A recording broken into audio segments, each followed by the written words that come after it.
বাবা এবং ছেলে দুজনকেই হারিয়েছে এই দুই বোন। আর দুক্ষেত্রেই ঋষি দায়ী না হওয়া সত্ত্বেও ঋষিকেই দোষারোপ করা হচ্ছে।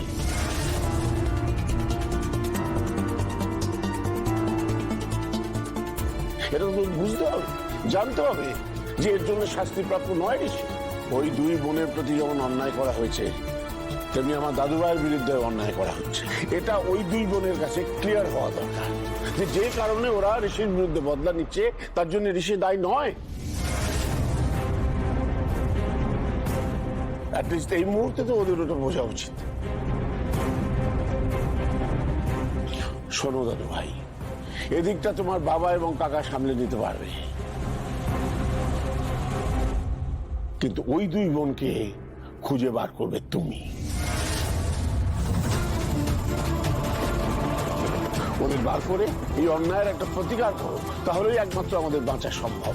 না হলে ওই পাপের ফলে আমাদের পরিবারের যে ক্ষয়ক্ষতি হচ্ছে তার প্রায়শ্চিত্ত করা সম্ভব হবে না ওদের কাছে ক্ষমা না চাইলে।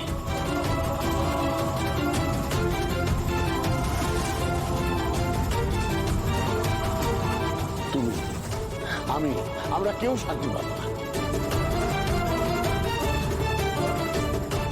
বাবা দাদার মৃত্যুর কম্পেনসেশন দিতে গিয়ে যদি উল্টে ওরা আরো রিয়াক্ট করে তখন কি হবে দাদু?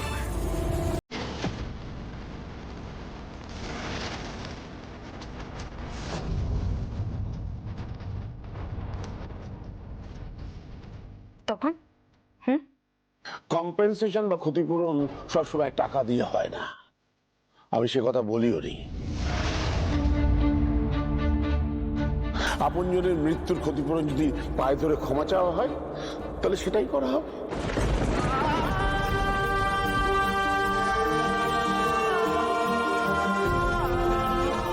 আমি কি বলছি সেটা আমার দাদু ভাই বলেছে। কি বুঝেছ তো?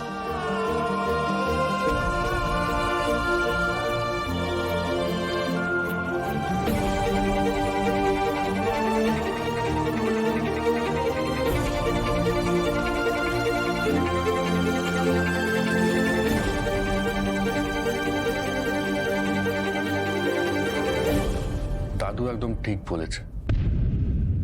ওই দুই বোনকে খুঁজে বের করা এবার আমার জীবনের আসল কাজ।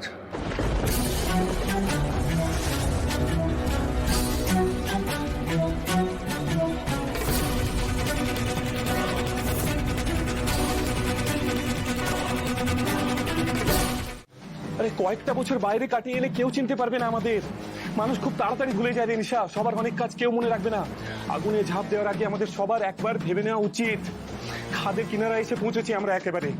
উজির কথা একবার শুনলে আমরা সবাই বেঁচে যাব, নইলে সবকিছু শেষ হয়ে যাবে। উজির মতো তুইও ভয় পাচ্ছিস তাই তো? তাহলে না প্লিজ চলে যা এখান থেকে, ফোট ভাগ, আমার তোকে চাই না। কিন্তু একটা কথা শুনে রাখ ভাই, আমি এই মুহূর্তে কলকাতা শহর ছেড়ে কোথাও যাব না। ভানু আগে দুটো ছিল, এখন চারটে সেন্টার হয়েছে। আমার অনলাইন স্ক্যামিং এর বিজনেসটা বাড়ছে। কলকাতা শহরে বসে যদি আমি লক্ষ লক্ষ কোটি কোটি টাকা কামানোর পথ খুঁজে বের করে থাকি, সেটা ছেড়ে আমি কোন দুঃখে যাব? আমি যাবো না। আর তুই কি আমাকে ছেড়ে যেতে পারবি? তাহলে যা।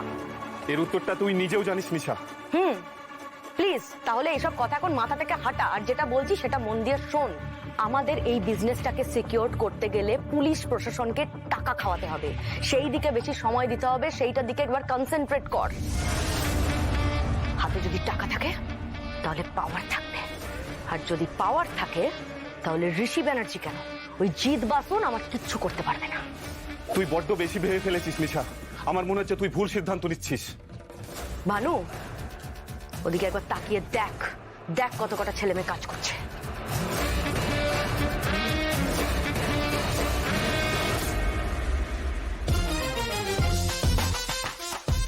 হ্যালো ম্যাম, আপনি টিভি কিনেছিলেন, লাকি ড্রতে আপনার নাম উঠেছে। কংগ্রাচুলেশনস ম্যাম, আপনি যে 50 লক্ষ টাকার লোনটি অ্যাপ্লাই করেছিলেন সেটি অ্যাপ্রুভ হয়ে গেছে।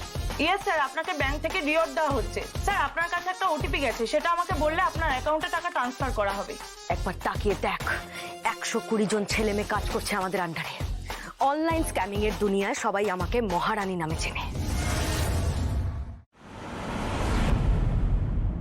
কে এই মহারানী? এতদিন কোথায় ছিল তার কোনো ট্রেস পাওয়া যাচ্ছে না। দিল্লির গুরগাঁওয়ে যেখানে অনলাইন স্ক্যামিং চলতো সেগুলো আমরা বন্ধ করে দিয়েছি। এরপরেও অনলাইন স্ক্যামিং বন্ধ করা যাচ্ছে না। এখনো মধ্যবিত্ত থেকে উচ্চবিত্তদের ঠকানো হচ্ছে, লাখ লাখ টাকা লুট করছে এরা। এই মহারানীকে আমাদের খুঁজে বের করতে হবে, ইমিডিয়েটলি একে ধরতে হবে। জি, এটাই হলো তোমার নেক্সট অ্যাসাইনমেন্ট। তোমরা সবাই জিতকে হেল্প করবে, এই কেসে জিত তোমাদের লিড করবে। জিত, এই মহারানীকে আমাদের চাই, খুঁজে বের করো। ইয়েস স্যার, আমি আজ থেকে কাজে নেমে পড়ছি। স্যার আমি কথা দিচ্ছি কিছুদিনের মধ্যে আপনার সামনে এনে ফেলবো। আর স্যার আমি সবটা প্ল্যান করে আপনাকে ইনফর্ম করছি। May I leave sir?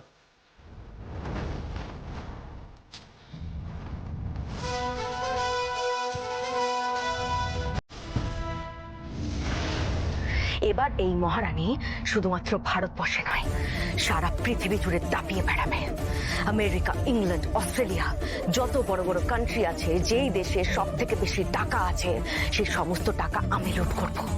আর লুট করে একদিন কোটিপতি হব, নিজেকে টিকিয়ে রাখা আর অনেক অনেক অনেক বড় লোক হওয়া, এটাই এখন আমার একমাত্র লক্ষ্য। তোর যদি ভয় থাকে, ইউ মে গো, কিন্তু আমি আমার এই সাম্রাজ্য ছেড়ে কোথাও যাব না। তুই তো বড় অপরাধী হওয়ার সব প্রস্তুতি নিয়ে ফেলেছিস নিশা। আমি তো তোকে ছেড়ে যেতে পারবো না। আর তুই একদিন সবাইকে নিয়ে ডুববি।